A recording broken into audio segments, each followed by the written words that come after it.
देखो, equilibrium of two balls. So we are discussing today the applications of Coulomb's law. Let two small balls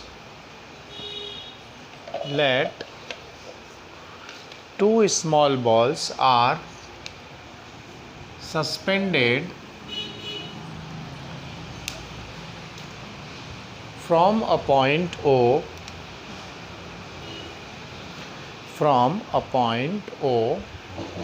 and charge is provided to them.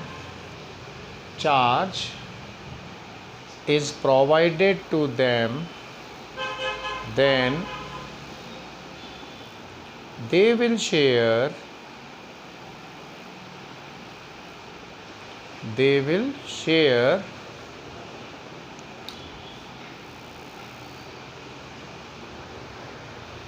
equal charges.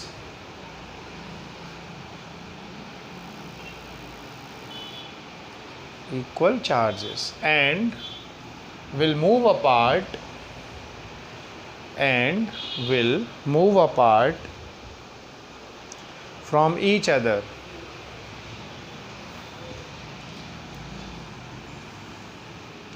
Then separation between them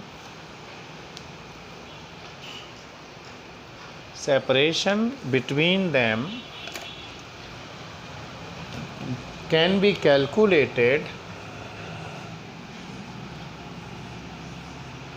as below. तो इसमें क्या है बच्चों, ये मान लो कि जैसे ये दो बॉल्स थी, दोनों आइडेंटिकल हैं. आइडेंटिकल का मतलब क्या हुआ, दोनों का मास सेम है. अगर हम इन्हें चार्ज देना शुरू करें तो मान लीजिए किसी इंस्टेंट पे दोनों के इक्वल चार्ज हो गए, तो क्या करेंगी, दोनों एक दूसरे को रिपेल करेंगी. मतलब एक्चुअल में चार्ज कितना दिया गया होगा, 2q, because bodies are identical, so they will share the equal charges, so they will move apart. तो इनकी सिचुएशन क्या हो जाएगी कि कुछ दूरियों पे हट जाएंगी रिपल्सन की वजह से. ये था अपना पॉइंट ऑफ सस्पेंशन, जो ओ पॉइंट है, राइट. जो थ्रेड्स हम काम में ले रहे हैं उनकी लेंथ को हमने मान लिया L. ये मान लीजिए x डिस्टेंस पे इक्विलिब्रियम में आ जाती हैं. ये A बॉल है, ये B बॉल है. अगर हम इक्विलिब्रियम डिस्कस करें so we can consider any one of them. B पर क्या लगेगा, उसका वेट mg. स्ट्रिंग में क्या लगेगी, टेंशन. मान लीजिए वर्टिकल के साथ स्ट्रिंग कितना एंगल बनाती है, थीटा. तो ये कंपोनेंट, ये थीटा है अगर, तो ये भी थीटा होगा बच्चों. ये हो जाएगा t cos थीटा, और इस तरफ लगेगा t sin theta. B ball पर A का रिपल्सन, कूलॉम फोर्स किधर लगेगा, राइट साइड में. तो अगर हम इक्विलिब्रियम डिस्कस करें तो x में क्या हो गया, t sin theta is equal to Fe, और y का इक्विलिब्रियम क्या हुआ, t cos theta is mg. 2. अब हम क्या करते हैं, 1 डिवाइडेड बाय अगर 2 कर दें तो देखिए t तो कट जाएगा, क्या मिलेगा हमें, tan theta is equal to Fe बोले तो KQ square upon x square. देखो इस पर इसकी वजह से जो फोर्स लगेगा वो K Q1 Q2 upon R square into mg. ये हमारा थर्ड एक्सप्रेशन हुआ.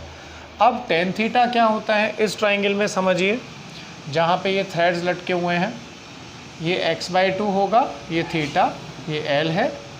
तो अब जब थीटा बड़ा छोटा होता है तो tan थीटा किसके बराबर होता है बेटा, sin थीटा के बराबर, for small values of theta, right. sin theta क्या होगा, परपेंडिकुलर अपॉन हाइपोटेनियस. तो हम क्या लिख सकते हैं अगले स्टेप में, x/2L Q square K upon x square mg. यहाँ से x³ क्या मिलेगा हमें, Q square K into 2L upon mg.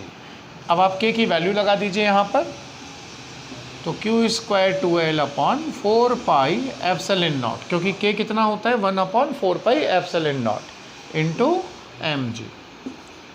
तो अब आप जब x निकालना चाहें तो आपको क्या लेना पड़ेगा, इसका क्यूब रूट.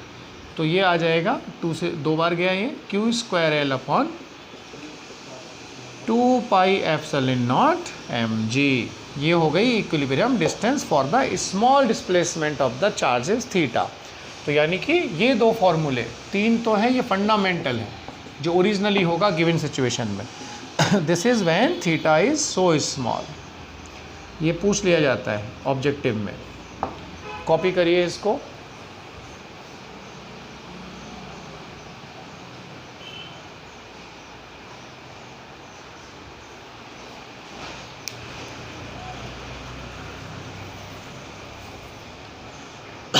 सुबह एक रुमाल देना मुझे।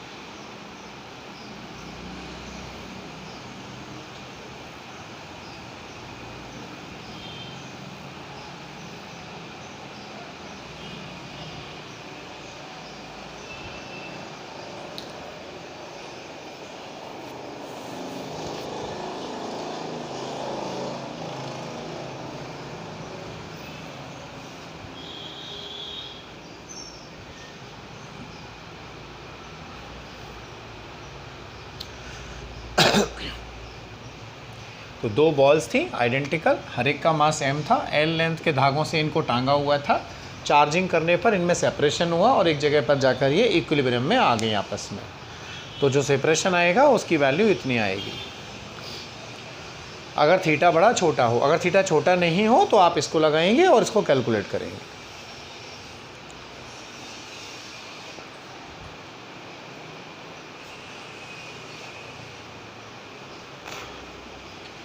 अब ये कॉपी किया आप सभी ने बच्चों। अब आपको पता है कि Coulombian force is basically a force. तो जहाँ पर भी फोर्स होता है वहाँ पे हम इक्विलिब्रियम डिस्कस कर सकते हैं। तो कुछ कॉम्बिनेशन आती हैं जहाँ पे इक्विलिब्रियम को इलेक्ट्रोस्टैटिक फोर्स के साथ डिस्कस किया जाता है, राइट। तो उस कंडीशन में क्या करना है सुनिए। जैसे हम इक्विलिब्रियम लेते हैं, एक तरह से इसको आप अगली एप्लीकेशन मान लीजिए, इक्विलिब्रियम। मान लीजिए एक इंक्लाइन प्लेन है, यहाँ पे एक बॉडी रख दी हमने A, इस पर चार्ज है Q, कैपिटल Q। ये एंगल थीटा है, सरफेस स्मूथ है। तो अगर हम इसको छोड़ेंगे, इसका मास अगर m है तो ये कहाँ स्लिप करेगा, नीचे की तरफ। मान लीजिए आपने एक बॉडी B रख दी, तो ये पूछा जाता है हमसे find the charge given to the B body, so body A will remain at rest. यानी कि हम B बॉडी को कितना चार्ज दें जिससे कि A बॉडी जो टॉप पे रखी है वो रेस्ट पे रहे। तो अब एक बात बताइए, ये रेस्ट पे क्यों रहेगी? क्योंकि इस पर नीचे कौन सा फोर्स लग रहा होगा बच्चों? नीचे की तरफ क्या लगेगा? mg sin theta. ये आपको मैं पढ़ा चुका हूँ NLM में। इस बॉडी को रोकेगा कौन? फ्रिक्शन तो है नहीं यहाँ पर। तो इसका जो इलेक्ट्रोस्टैटिक फोर्स लगेगा, मान लो ये परपेंडिकुलर A और बेस B दिया गया हो, इस डिस्टेंस को मान लीजिए मैं r कहता हूँ, तो ऊपर कौन सा लगेगा? इस पे इलेक्ट्रोस्टैटिक फोर्स। जब ये दोनों फोर्स बैलेंस हो जाएंगी तो बॉडी किस पे रहेगी? रेस्ट पर। इज दिस और नॉट? राइट। तो हम क्या करेंगे? इक्विलिब्रियम के लिए इसको बैलेंस करेंगे। Means we will go this way कि भाई if A is at rest, what does it mean? mg sin theta must be balanced by electrostatic force. What is the electrostatic force? kqq upon r square. अब कई बच्चे यहाँ कहते हैं sir r तो हमें दिया ही नहीं है, कई बार वो देगा नहीं। तो आपको कॉमन सेंस होना चाहिए कि ये परपेंडिकुलर है, ये बेस है, तो डिस्टेंस r जो होगी वो क्या होगी? √a² plus b²।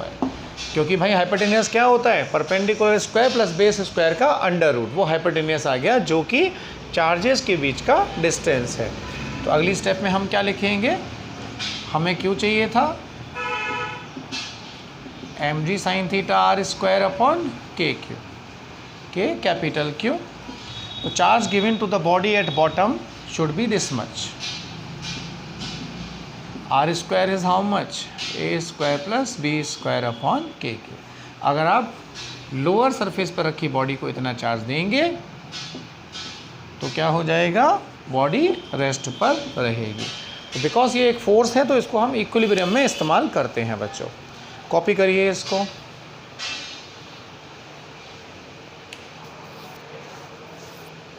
तो ये बॉडी रेस्ट पर इसलिए है क्योंकि mg साइन थीटा जो था उसको किसने बैलेंस किया, जो नीचे हमने रखा b, उसका जो चार्ज था उसका इस पर a पर इलेक्ट्रोस्टैटिक रिपल्सन लगा ऐसे, तो mg साइन थीटा और रिपल्सन क्या हो गए, आपस में बैलेंस हो गए।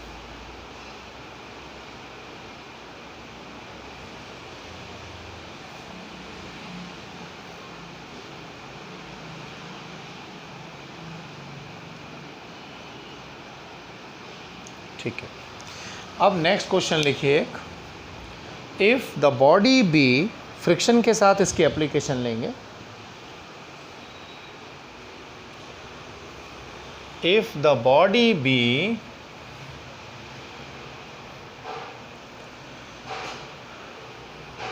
just start to move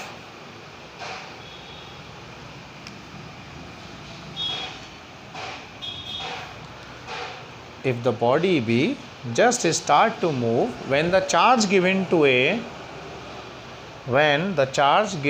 A is small q,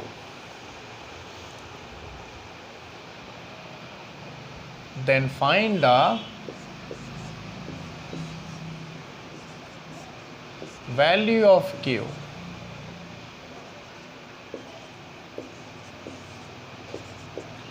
Value of q on body A.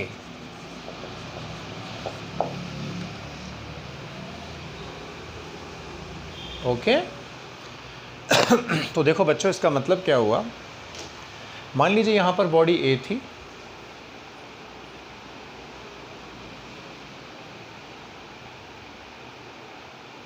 Yes थोड़ा भाई हमारी भी शक्ल दिखनी चाहिए आपको कि सर मौजूद है, बोर्ड कट रहा है इसलिए। ये बॉडी A, ये बॉडी B, B को हमने ऐसी सरफेस पे रखा दोनों को जहाँ कोफिशिएंट ऑफ फ्रिक्शन क्या है, म्यू है। तो आपको ये बताना है कि कितना चार्ज है जिससे बॉडी जस्ट चलने लगे।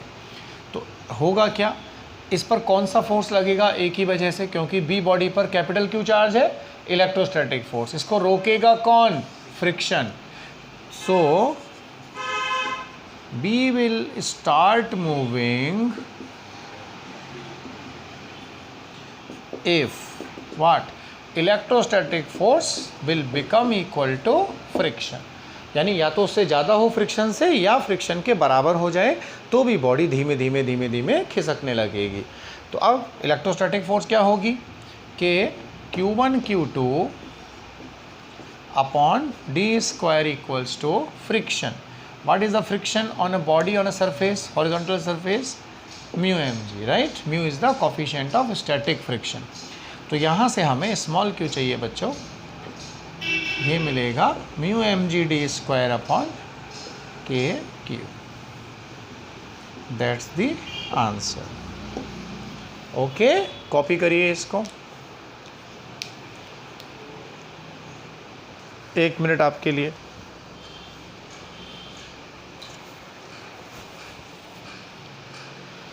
तो क्योंकि एक फोर्स है, तो फोर्स में हम इक्विलिब्रियम कंडीशंस में जाके फोर्सेस को बैलेंस कर सकते हैं, राइट।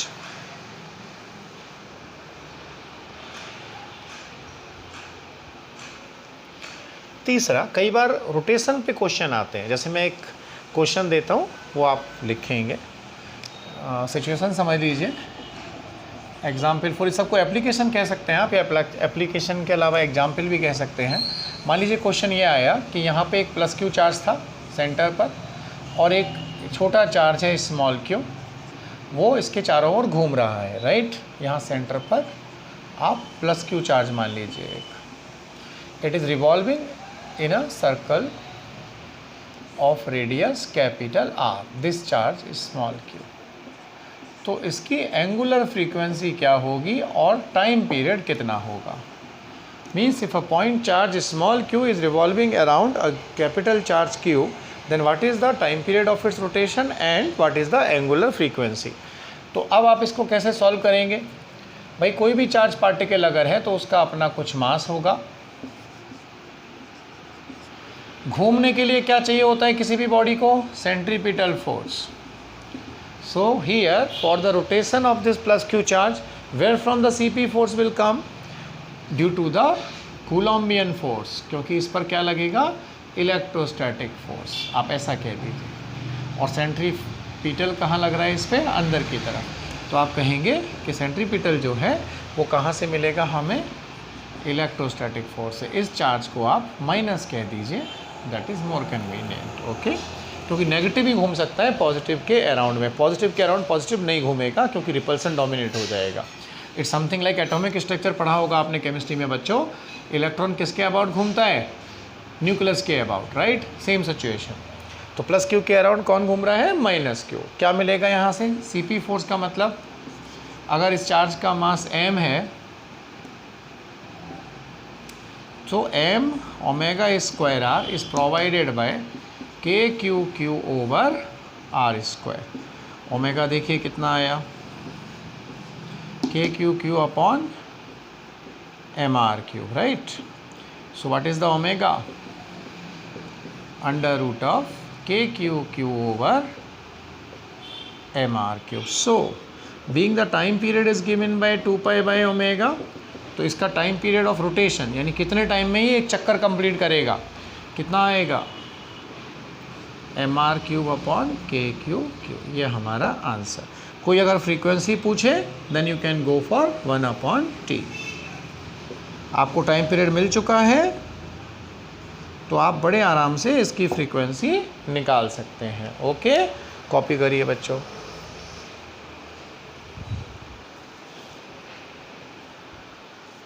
एक मिनट आपके लिए आराम से लिखिए।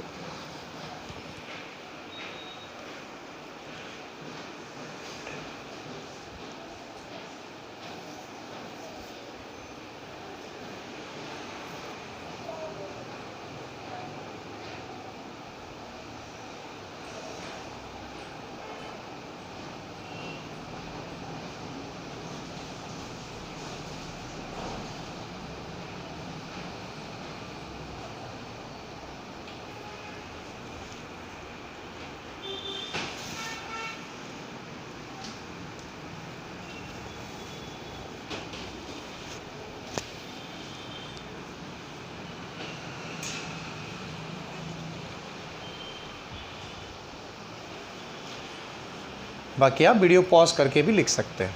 तो ये हुआ हमारा वो एप्लीकेशन जिसमें हम फोर्स को फोर्स के साथ बैलेंस करते हैं बच्चों, राइट। बिकॉज इलेक्ट्रोस्टैटिक फोर्स जो है वो हमने फ्रिक्शन से बैलेंस किया, सेंट्रीपिटल की रिक्वायरमेंट फुलफिल की उसकी, और हमने इंक्लाइन प्लेन पे भी mg sin थीटा से उसको बैलेंस किया। अब जैसे देखिए कुछ इस पे SHM के क्वेश्चंस आते हैं, a simple harmonic motion, charge का ऑसिलेशन, राइट। ये मैं आपको पहले SHM पढ़ा चुका हूँ। तो क्वेश्चन कुछ ऐसा आएगा कि मान लीजिए यहाँ पर प्लस क्यू चार्ज है और यहाँ पर भी प्लस क्यू चार्ज है, दोनों के बीच का डिस्टेंस जो है वो d है, ठीक है। या आप ऐसा भी कह सकते हैं, कैपिटल D की बजाय 2D ले लेते हैं हम कन्वीनियंस के लिए। यहाँ पे एक छोटा चार्ज था प्लस क्यू, अगर हम इसको थोड़ा सा इधर डिस्प्लेस कर दें तो ये आपको प्रूव करना है कि it will perform the oscillations. और जो ये ऑसिलेशन करेगा उसका टाइम पीरियड क्या होगा वो आपको निकालना है। कॉपी करिए सवाल को।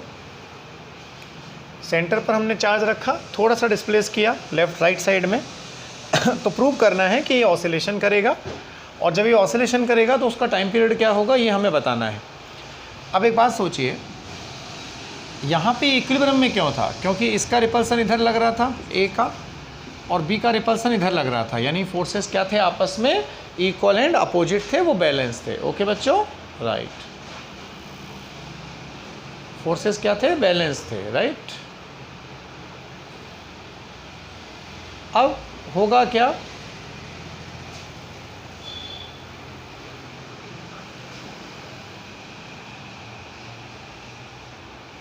यस, जब हम इसको इधर ले जाएंगे, आंसर समझिए और मैकेनिज्म समझिए इसका।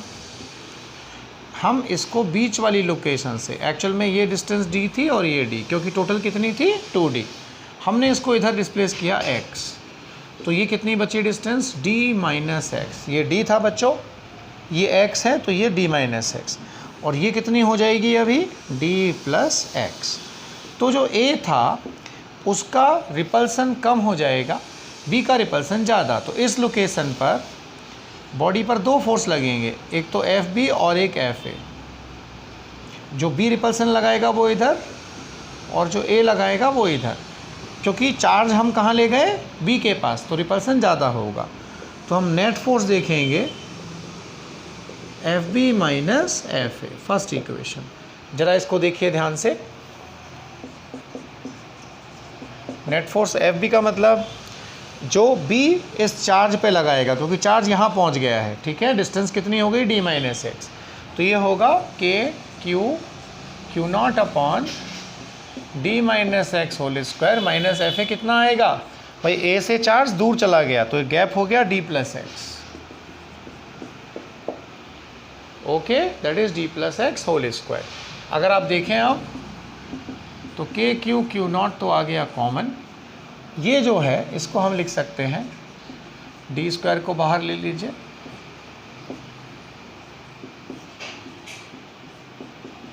One plus X by D whole square. देखो बेटा, डी को बाहर लिया तो स्क्वायर की तरह से बाहर आया, यहाँ भी स्क्वायर की तरह बाहर आया।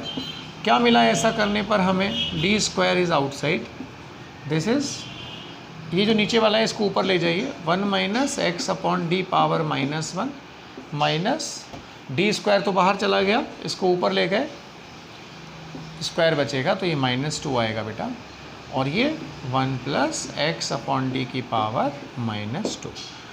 अब ज़रा देखना, बाइनोमियल थ्योरम मैंने आपको बताई थी क्लासेस में भी, one plus X power N क्या होता है, वन प्लस एन एक्स। तो पावर को अंदर मल्टीप्लाई करिए, one plus two X by D minus one minus two X by D. ऐसा करने पर जब हम इसको ओपन करेंगे तो देखो बच्चों,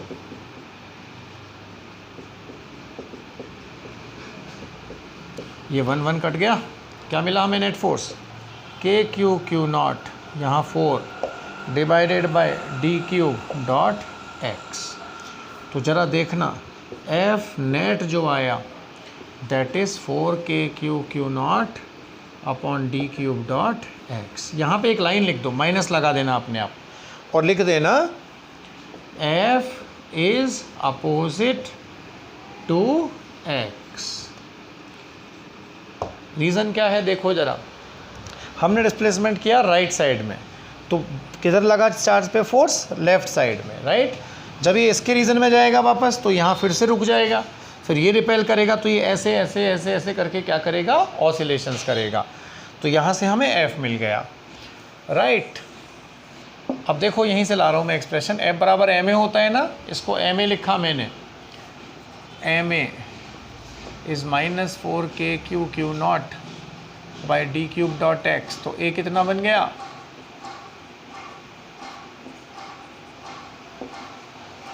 यहाँ से आप देख सकते हैं A is proportional to minus X, and that is the condition of S H M. यानी पार्टिकल क्या करेगा, एस एच एम करेगा। इसको 2 नंबर डालिए, इसको 3 और ये वाली नंबर 4, A is proportional to minus X. तो बॉडी क्या करेगी, एस एच एम करेगी। दिख रहा है साहब बेटा, ऐसा लिख दो भाई, ये ए है, ये एक्स है, यहाँ माइनस है, A is proportional to minus x. तो body is performing या charge particle will perform SHM। ये 4 नंबर और ये हमारा 5 नंबर। पहले इसको आराम से कॉपी कर लीजिए, थोड़ा कॉम्प्लेक्स है पर यही तरीका है, इसके अलावा कुछ किया नहीं जा सकता। ओके,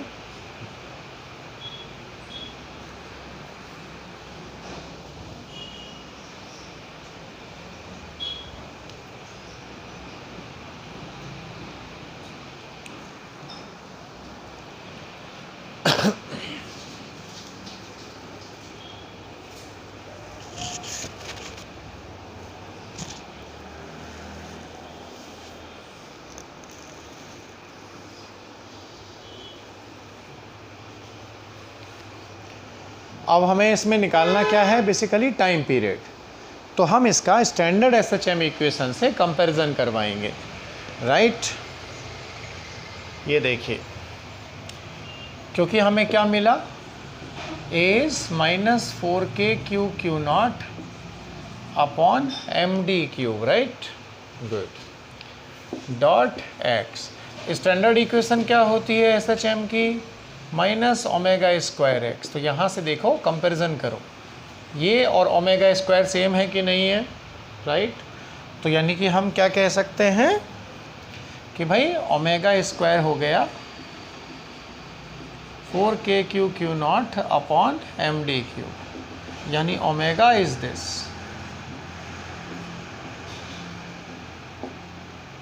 छः नंबर। तो टाइम पीरियड क्या होता है? 2 pi by omega. Means we got time period of oscillation something like this, Q naught. Copy करिए। फ्रीक्वेंसी कोई पूछे तो क्या करेंगे? 1/T।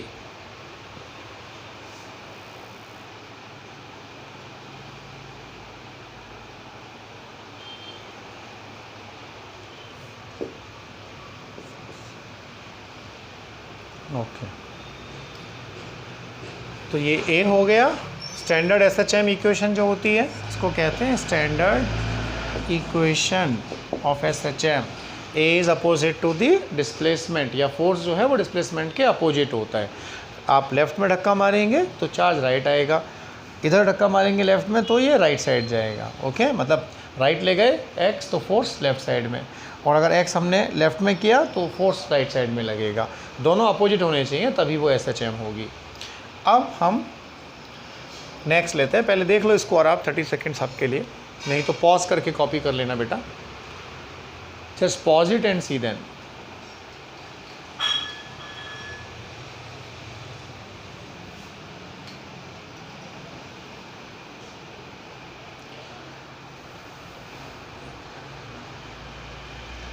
अब छोटे 2 क्वेश्चन लेते हैं अपन। लिखिए, आप सवाल लिखो बच्चों।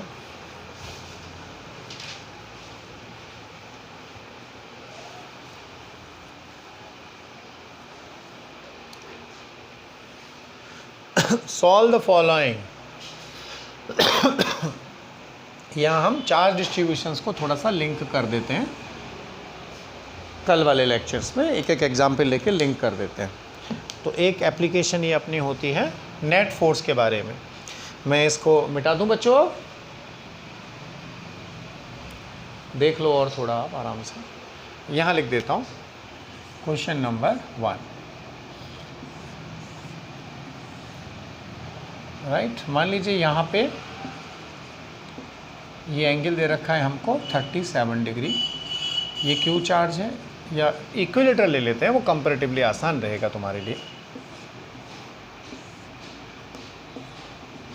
There are 3 charges at the vertex of an equilateral triangle, plus Q and plus Q. So यहाँ पे एक चार्ज और है माइनस क्यू नॉट, राइट। तो आपको निकालना है net force on the C charge and net force on the charge at O। तो देखिए सी पर क्या फोर्स लगेगा, बाकी 2 की वजह से ही हमें निकालना है।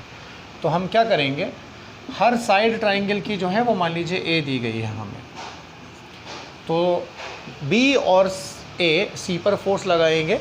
हम इसको कैसे करते हैं बच्चों, समझो ज़रा।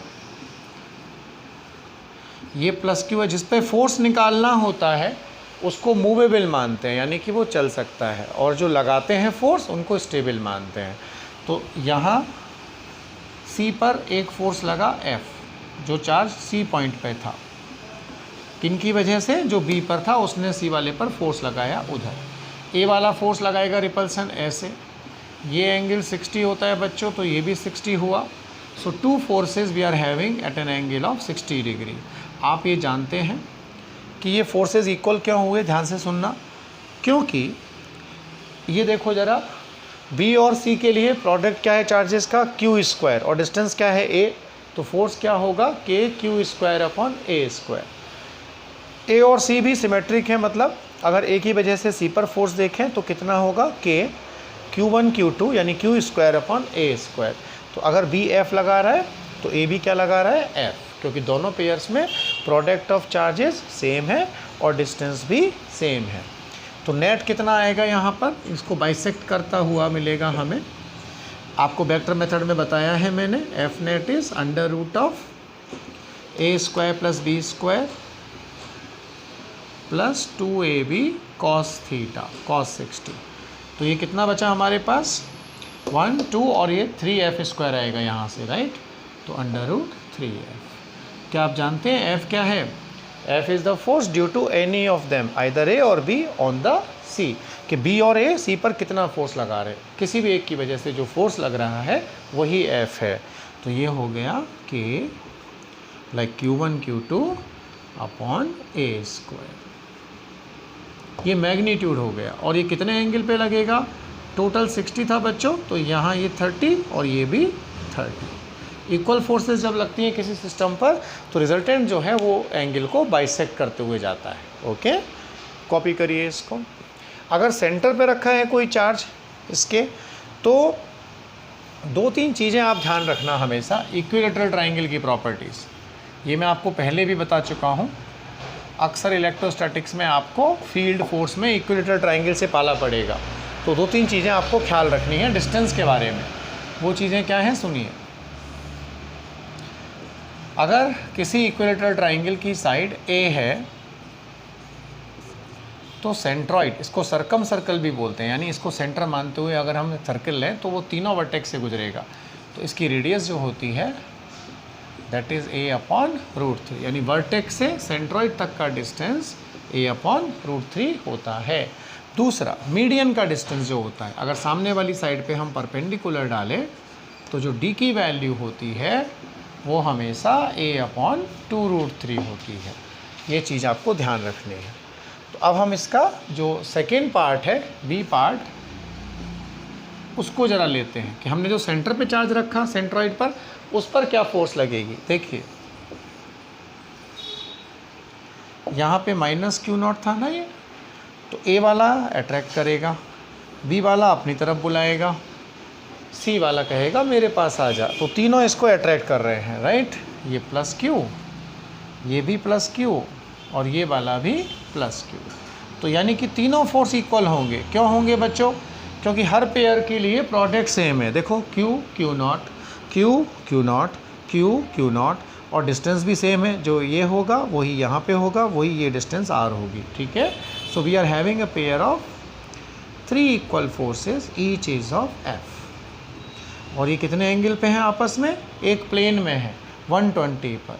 तो आपको मैं बता चुका हूँ वेक्टर्स में कि नेट फोर्स क्या मिलता है हमें, अगर n फोर्सेस एक प्लेन में इक्वल एंगल पर बनते हो या 2 पाई अपॉन n पर, तो रिजल्टेंट विल बी 0। यानी क्या ये चार्ज डिस्प्लेस होगा? नहीं होगा। तो ओके बच्चों, कॉपी करो इसको, 2 मिनट आपके लिए कॉपी करिए।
So basically it is called the principle of superposition भी कहते हैं इसको। अगर एक चार्ज कई चार्जेस के बीच में घिर जाए तो उस पर जो नेट फोर्स होता है उसको हम कैसे निकालते हैं? सारे चार्जेस के जो फोर्स लग रहे हैं उसका वेक्टर एडिशन करके हम रिजल्टेंट लिखते हैं। एक क्लास आपकी मिस हुई है, उसकी रिकॉर्डिंग में शाम तक डाल दूंगा आपको। ओके, आधे घंटे का लेक्चर बीच में मिसिंग है जिसमें हमने सुपरपोजिशन पढ़ाया था और न्यूट्रल पॉइंट पढ़ाया था, वो मैं आपको शाम को अपलोड कर दूंगा, ठीक है। अब लिखिए next, force on a charge, force on a charge placed at perpendicular bisector, force on a charge placed at, ये ध्यान रखनी है बेटा प्रॉपर्टीज है ना, सेंट्रॉइड से वर्टेक्स तक a/√3, और अगर सेंट्रॉइड से नॉर्मल डालें किसी साइड पे तो वो a/2√3 होता है।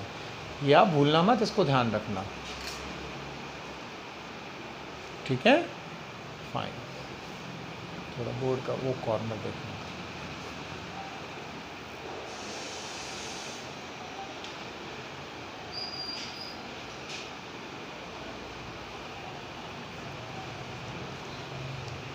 एफ नेट इज 0 दिखाई दे रहा है।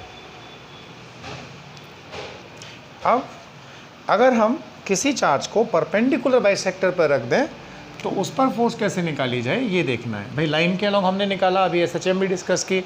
अगर मान लीजिए दो चार्जेस हैं, ये प्लस क्यू है और ये भी प्लस क्यू है, और मान लो हमने यहाँ पे रख दिया एक चार्ज को Q0 को, और हमसे कहा गया कि इस पर आप फोर्स निकालिए कितना होगा। तो देखो, अगर ये टोटल डिस्टेंस को 2D कहा जाए सपोज, तो आधी आधी डिस्टेंस क्या होंगी, D एंड D। ये वाला चार्ज इस पर, ये अगर x डिस्टेंस पे है यहाँ से, या कहिए y पर, x ले लेते हैं नॉट अ प्रॉब्लम, सेंटर से, इन दोनों का जो सेंटर है, ये वाला चार्ज Q0 पर फोर्स कैसे लगाएगा, इस तरह से, राइट। ये वाला चार्ज फोर्स किधर लगाएगा, ये इधर फोर्स लगाएगा। तो इनकी दो कंपोनेंट्स होंगी, एक Fx और एक Fy। इसी तरह से इस फोर्स का कंपोनेंट कौन सा हुआ, एक Fx हुआ और एक Fy हुआ। Fx कंपोनेंट्स क्या हो गए, आपस में कैंसिल। बात को ऐसा समझो, अगर ये एंगल थीटा होगा तो हम क्या कह सकते हैं कि भाई ये अगर थीटा है तो ये भी क्या होगा, थीटा, राइट। तो साइन थीटा जो है वो क्या मिलेगा हमें, P/H। तो ये कॉस थीटा कंपोनेंट्स कैंसिल हो गए। नेट फोर्स हमें क्या मिला, 2F साइन थीटा। बात को समझो, ये F था तो ये F cos theta, F sine theta. Okay, तो नेट फोर्स की वैल्यू क्या मिली, 2F साइन थीटा। का अर्थ क्या होगा, इस ट्राइंगल से देखिए, अगर हम इस एंगल को थीटा बोले, sine theta is perpendicular upon hypotenuse. ये यहाँ से यहाँ तक का डिस्टेंस, ये d है, ये x है, तो ये कितना, d² + x²। बोले तो साइन थीटा इज परपेंडिकुलर ना, x upon this is d² + x²। तो यहाँ से इसकी वैल्यू क्या आ गई बच्चों, F net equals to 2। F कितना था, इसकी वजह से इस पर फोर्स, यानी कि Q0 upon this distance square. So this was under root of this, भाई Q1 Q2 अपॉन R²। तो इसका स्क्वायर किए तो स्क्वायर रूट हट जाएगा, कौन सा, हाँ ये रूट है नीचे, फाइन। ये परपेंडिकुलर अपॉन हाइपोटेनियस। तो एक यहाँ पे बचा हमारे पास x अपॉन 3/2। तो हमें क्या मिलेगा यहाँ से बताइए, 2kQ0 अपॉन, ये 1 पावर, ये हाफ पावर, क्योंकि अंडर रूट को हमने हाफ लिखा। तो टोटल पावर क्या बन गई, 3/2 × x। ये हो गया net force here on the charge placed on perpendicular bisector. Copy करिए इसको।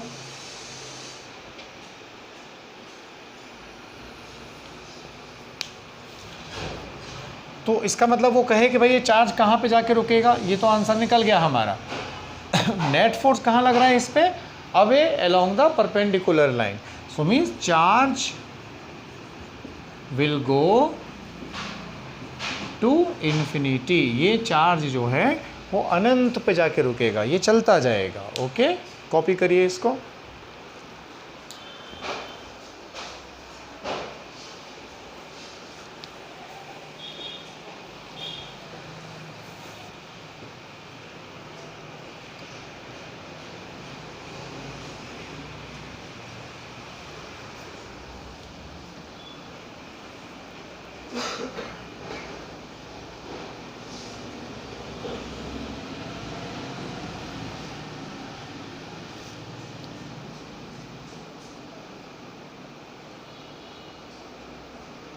बस 5 मिनट रुको, एक लास्ट एग्जाम्पल लेते हैं।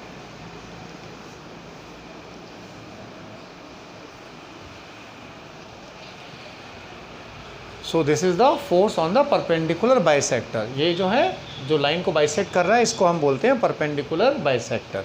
इसका रिपल्सन, इसका रिपल्सन, दोनों का X component cancel, net force is along the Y direction.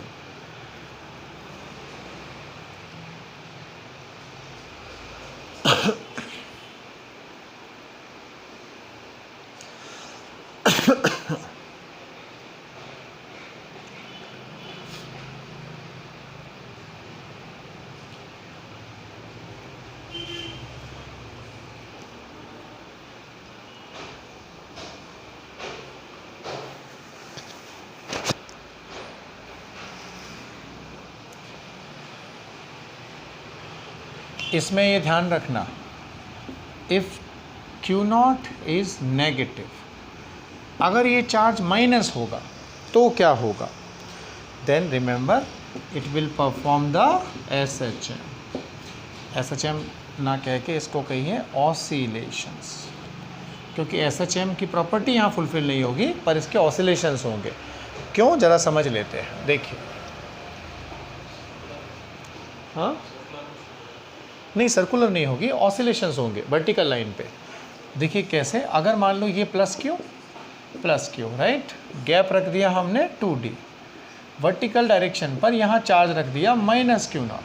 समझिएगा, अब ये अट्रैक्शन लगाएंगे दोनों चार्जेस, ये attraction, x components cancel, again the same philosophy, same logic, okay. तो जो नेट फोर्स लगेगा वो कहाँ लगेगा? नीचे की तरफ लगेगा, राइट। तो ये चार्ज जो है वो एक्सेलरेट होगा, पर ये मीन पोजीशन से गुजरते समय रुकेगा नहीं, क्योंकि इसकी वेलोसिटी ज़्यादा हो जाएगी। It possess the kinetic energy when it is passing through the central line. So again it will cross this position, once it will cross they will start attracting again, so somewhere it will go and stop, and finally then it will come back again. So this way it will just keep oscillating. Why it is not the SHM? ये SHM क्यों नहीं है बच्चों? क्योंकि अगर हम इसको इधर डिस्प्लेस करें तो फोर्स इधर है, करेक्ट, पर अगर इधर डिस्प्लेस करें तो फोर्स भी इधर है। तो ये SHM नहीं है, ये केवल क्या है, पीरियोडिक मोशन है, ओके। SHM में क्या होना चाहिए था कि अगर हम ऊपर डिस्प्लेस करें तो भैया फोर्स नीचे लगेगा, और नीचे करें तो फोर्स ऊपर। यहाँ क्या हो रहा है, ऊपर कर रहे हैं तो फोर्स नीचे आ रहा है, one thing is right. But जब डिस्प्लेसमेंट भी नीचे है तो फोर्स भी नीचे आ रहा है, which is the deviation from condition of SHM। यानी फोर्स कहाँ लगना चाहिए, डिस्प्लेसमेंट के अपोजिट। अगर ऐसा होता है तो वो पीरियोडिक SHM होती है, नहीं तो वो केवल पीरियोडिक होती है या ऑसिलेटरी होती है, ओके। ये ध्यान रखना।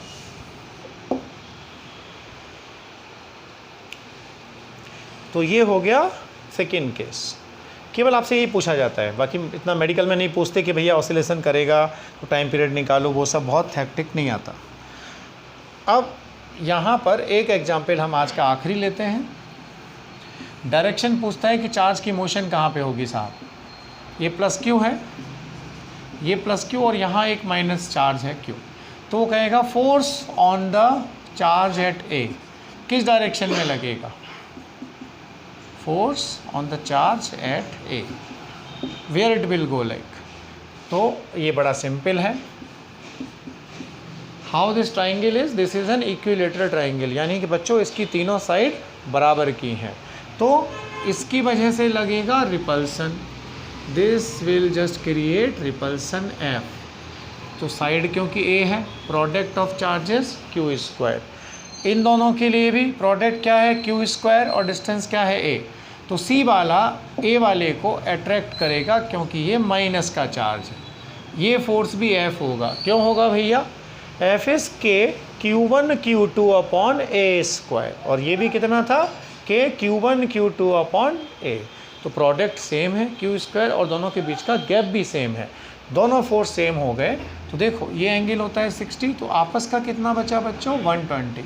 दो फोर्सेस अगर 120 पर हैं और इक्वल हैं तो नेट कहाँ मिलेगा, उनको बाइसेक्ट करता हुआ इस तरफ। अगर हम इसको रेफरेंस लाइन माने, like origin, so this is J cap, this is -I, where it is I cap.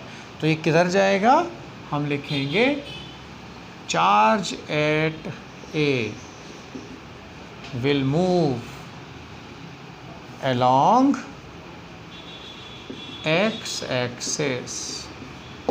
ठीक है, थोड़ा ये मूव छोटा हो गया। ए वाला जो चार्ज है अगर वो फ्री है मोशन के लिए, ये दोनों फिक्स्ड हैं, तो वो एक्स के अलोंग जाएगा। ठीक है बच्चों, आज इतना पर्याप्त है। इसको देखिए, समझिए, कॉपी करिए। जो नहीं आया हो वो व्हाट्सएप पे या कॉल करके मुझसे पूछ लीजिए। एक छोटा सा आधे घंटे का जो लेक्चर आपका मिसिंग है वो मैं आज नाइट तक अपलोड कर दूंगा। Thank you very much. और आपके जो पेमेंट्स हैं बेटा, आपका एडमिशन आप कंफर्म करिए, अपनी फ़ीस जमा कराइए, नहीं तो आपकी वीडियोस ब्लॉक कर दी जाएंगी। समय ख़राब मत करिए, कोरोना की वजह से कैरियर से मत खेलिए, बी जस्ट रेगुलर। कोई तकलीफ भी हो तो आप घर पे भी आके मुझसे पूछ सकते हैं। थैंक्स।